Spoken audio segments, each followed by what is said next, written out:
Good morning. Hi. I can't see you all. This isn't weird at all. But I do want to ask you a question. How many of you have bought your business cards from MOO? Yeah, lots. But MOO, somehow MOO is never in TechCrunch or any, are you hearing me?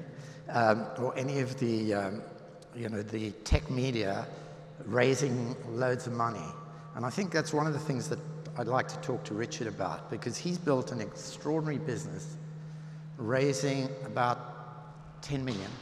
I forget whether it's dollars or pounds, he'll tell us. Whereas, the average Series A these days seems to be about that size. But in the years that he's built this business, he's only raised that amount. Tell us, Richard, give us an idea of the scale of MOO, what it does and where it does it. Start in the present, and then maybe we can go back to when we met. So MOO today is about 560 people, based across 6 locations around the world. About half our people are in the US. Revenues around £100 million, profitable, and still growing very, very quickly. And our business is, the end result is incredibly simple. It's a paper rectangle, but there's a great benefit to having an incredibly simple business model. Behind all of that's a lot of complexity. We're a vertically integrated manufacturing company, we're a design company, we're a technology business. And the point you alluded to is we've done that with very little cash. We share some of the challenges in doing that along the way. But the other side of that coin is that it's taken a long time to do. In my day, we always felt that businesses took at least 10 years to build. I still believe that. Whereas I think the zeitgeist is, you can build a big business in 3, 4, 5 years. I'm not sure that's true. So take us right back to the beginning, something about, what made you decide to take on Vistaprint? I don't think I did. I think, and just for background reference, I met Robin about 14 years ago in a, you call it Silicon Oak, which is Gospel Oak, which is not necessarily the center of tech investing in anywhere. And I met Robin one morning, and he agreed to invest in what was a business before MOO, which we won't talk about, but was the premise for what MOO became. And he backed a PowerPoint presentation and a 26-year-old kid who I wasn't thinking about taking on other companies. I wanted to make a product. That was the thing that I was really excited about doing. Was passionate about design, was passionate about technology, and wanted the freedom of running my own business and deciding how to take a product to market, how to develop it, how to try and make something big out of it. As I recall, one of the threads that's run through MOO and that was present right from the beginning was your idea of individual's identity. And that, for you, the business card, or as it was called in those days, you don't mind if I... The business was called pleasure cards to begin with. So let that sink in for a minute. But what's funny about that is that's the business you invested in. Sure. You sold it to me. I mean, and when I said to him, "Are you sure about this name?" He said, "Well, there's business cards. There should be pleasure cards. When you meet somebody in a social situation, you ought to be able to give them, a card which would have a link, and then the link would go onto the web." And this was kind of almost pre-Facebook, so. In that sense, I think you were a real visionary, because your idea was that it was about individuals' identity and how they conveyed it. I mean, is that... I can reflect on that for a minute. Am I remembering that right? Yeah. So I think, what's changed in the world of the web? The cost of doing, pretty much anything has gone down significantly. The ability for people to express who they are through social media, put their CVs online, share photos, engage in conversations around the world effortlessly. The ability to put yourself out there as an individual has dramatically changed. Whereas before, only large companies had the muscle and cash to create brands, to create marketing, to publish and do programming. Now individuals can do it. You know, you can do it in 140 characters very easily. The barrier to getting the tools to promote yourself and the message and your story is just so much easier. So that's where the business started, and an idea that everyone has an identity to share. Everyone is different. The fact that that started as a social effort, as an effort to help individuals communicate in social environments, the fact that that sort of flipped back into more of a B2B company, and the fact that we're trying to help companies showcase the individuals who work within them speaks to actually just our preservation instinct. Our original idea didn't work, so we flipped it and turned it into Moo. And the whole question about moo.com and the URL is another story, but and if there's time, maybe you'll tell it. But I'd like you to explain why you internationalized so early. I mean, traditionally, internationalizing e-commerce is quite difficult, and you know why you did that and how you went about it. You know, going to the US in particular.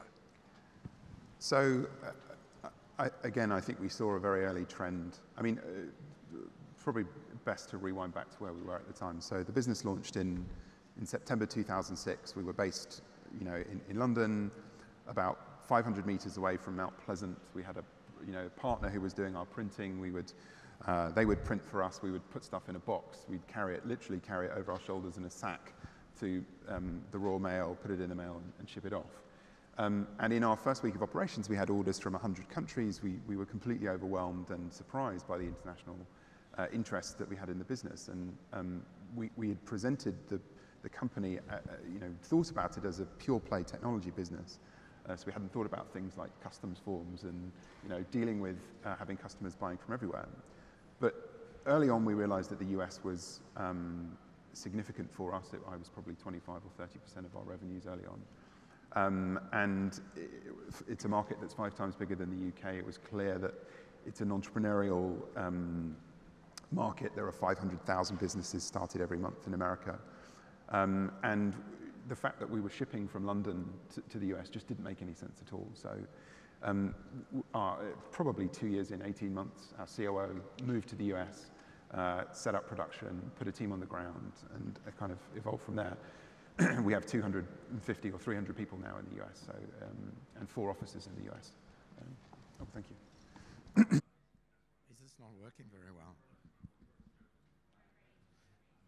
Gosh, none of you complained about not hearing.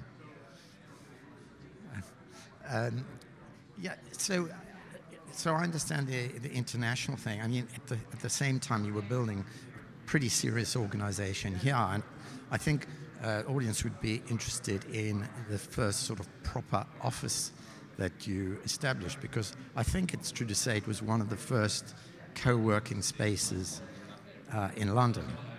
Can you explain how that came about?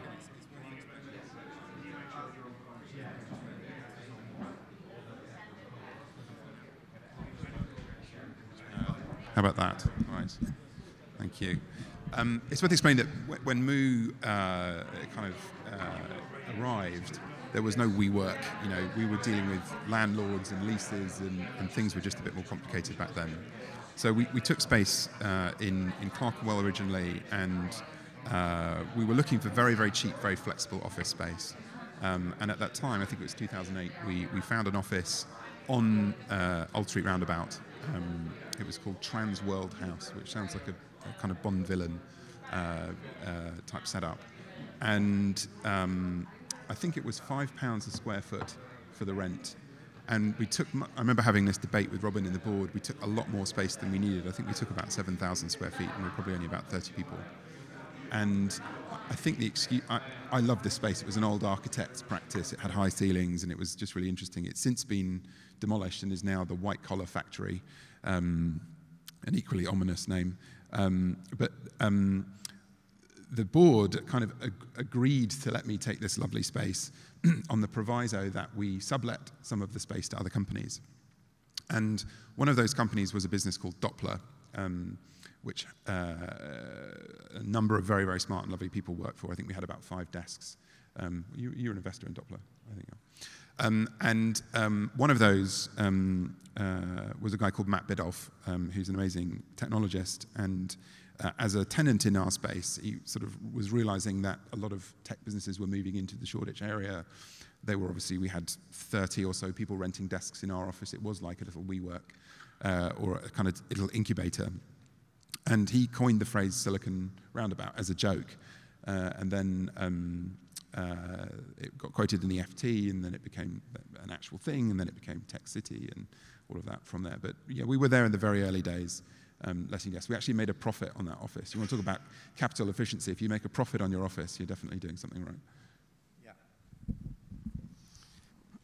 Yeah, I remember in the discussion as to whether you wanted to become a landlord or a global print business, and I think we made the right decision.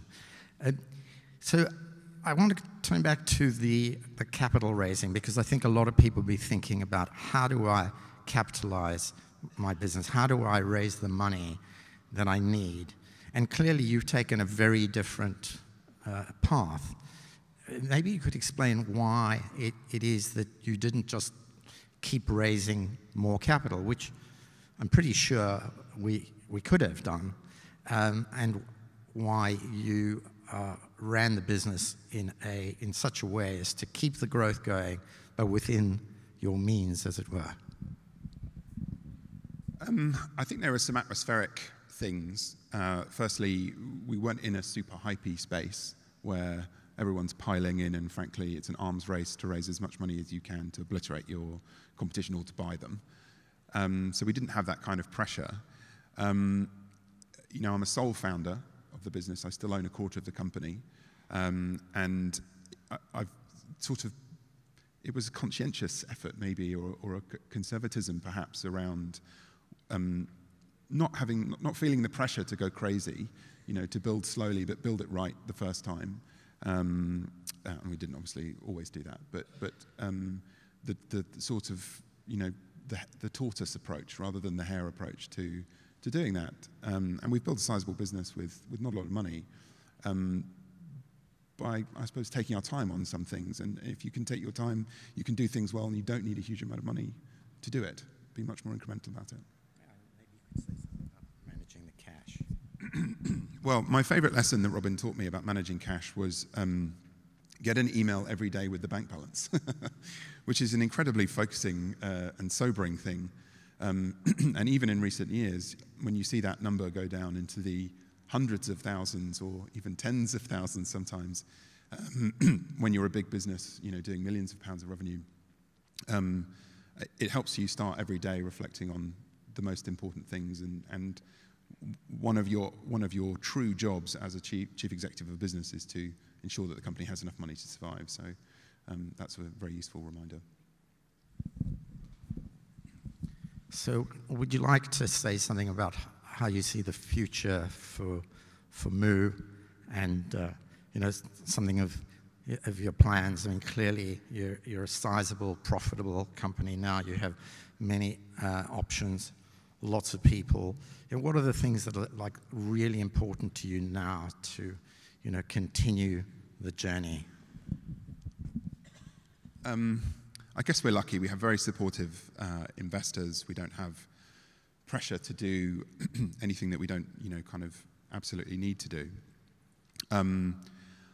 What's nice about when you get to a certain level of scale is the ability to have the time a bit to focus and really make things, really, really focus on the things that are important to you at multiple touch points. So I'm excited about how the business is evolving and where we're investing and where that's going to go. I think we've never built the company with an exit in mind. We've never had we want to do this, we want to do that, we want to do the other. I think if you build a great product, if you build a proper business that's self-sustaining, you have lots of options. And as long as there's no pressure to do one or the other, frankly, you can keep doing that for a very long time. I mean, we're 14 years into the journey, albeit, was pleasure cards before, which we won't talk about. But MOO as it is I think it has many, many decades to go. I think as a business, stepping aside from sort of financial components, strategically trying to figure out how the role that paper plays in a digital world, the role that our brand plays in helping. We have about 1 million customers, all really small businesses, some large companies, all very kind of creative businesses. The role that we play in their professional worlds. But those are exciting challenges, and frankly, if you've built a strong, self-sustaining business, you can explore and not get into too much trouble doing that. One of your personal loves, comes through very strongly in your business, and that is design. It must have been pretty gratifying to you to see that over the 14 years or whatever it is, how design has become such an important part of, but particularly, I suppose, the tech business. So tech businesses building great technology have also appreciated that great design makes a huge difference. Could you say something more about that? It's not something I've thought about a lot about how the industry has changed. I think, so for a bit of background, before I started MOO, I spent 2 years working in a technology business. Just after I graduated, I spent 2 years working in a design company. Both businesses were founder run. I've only been an entrepreneur or worked for entrepreneurs. So I have a very sort of the trinity of those, entrepreneurial culture, design, and technology are kind of foundational in how I run my business. Actually, there's another interesting story. My grandfather's an architect. My sister is a designer. Design and art. My aunt and uncle are artists and photographer, respectively. My other uncle is a graphic designer. So design is kind of in the family. And I had the pleasure of working in a business that sells design professionally. It was a big independent design company called Imagination. And so it was natural that it came, it flowed through how MOO did things, but also what MOO does as a business. Design is one of our differentiating features, how we approach, frankly, everything. Design plays a role in that, in how that touch point is considered. I think one of the challenges is design is a thing that can take some time, and when you're trying to run quickly, and if I think, the thing I was talking about before is one of the benefits of getting to 10 years in is you have the resources to make everything look a little bit better. You don't just have one designer, you have 10 or 30 designers, whatever it is. So I don't think about the industry that much, but clearly design is a hugely important thing. If you think about how people make decisions about the products they're going to buy, or frankly, the usability of the products, if it hasn't been designed, if it's just, purely functional, if there's no consideration to how it looks or how it works or how it affects you, then it's not going to be as successful. It's another axis to consider. Clearly, in building a premium business, which is, I alluded to taking on Vistaprint, and I know that's not how you started the business, but Vistaprint is the large sort of gorilla in the field, but you've managed to differentiate MOO quite significantly from Vistaprint, and I would say mainly through design, but also with your obsession with customer service. And maybe you could say something about that, because it truly is an obsession of Richard's, and it has been right from the beginning. So I want to talk just very quickly about the pressure that you get put under as a chief exec. And Robin, to his credit, is not someone who suffers from this, as a board member. But you will often get compared to your competitors, particularly when they're big, successful companies. And Vistaprint, or Simpress as it's now called, was often used in the past as, well, they do this, why aren't you doing this? And this is an existential threat, we need to think about it.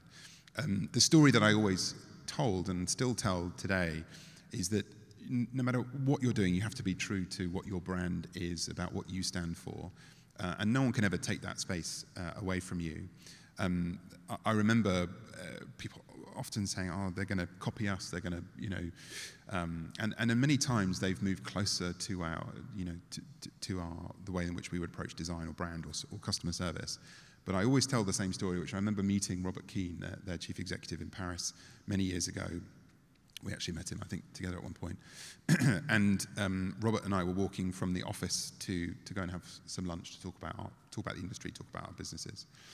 And there was do you remember this story? There was a daisy chain of tiny French school children in berets and school uniforms walking with a teacher at each end, and they were all holding hands so they didn't get lost or run over or whatever.